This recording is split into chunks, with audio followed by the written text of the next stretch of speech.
Hi everyone. నేనైతే ఈ oil క్యాన్లు కడగడానికి చాలా కష్టపడిపోయేదాన్ని. ఇన్నాళ్ళు తెలియక చూసారు ఎంత భయంకరంగా ఉన్నాయి. వాటిని రుద్ది రుద్ది చేతులు అరిగిపోయేవి. స్క్రబ్ కూడా అరిగిపోయేది. అయితే మనం హాట్ వాటర్‌ని బాగా బాయిల్ చేసుకొని అందులో సర్ఫ్ వేసుకొని వీటిని నానబెట్టేసుకోవాలి. Half an hour or 1 hour.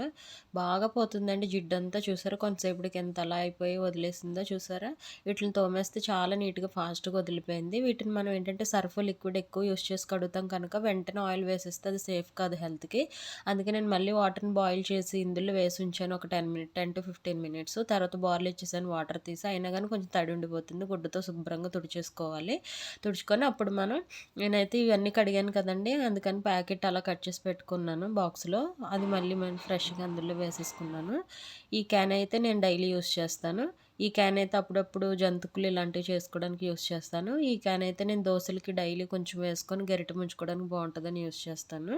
And ఈ క్యాన్ ఏంటనుకుంటున్నారు, ఇన్ని క్యాన్లు ఏంటనుకుంటున్నారా? ఇదైతే నువ్వుల నూనె ఇలాంటి స్పెషల్ నూనెలు ఉంటాయి కదా! అందులో యూజ్ చేస్తాను.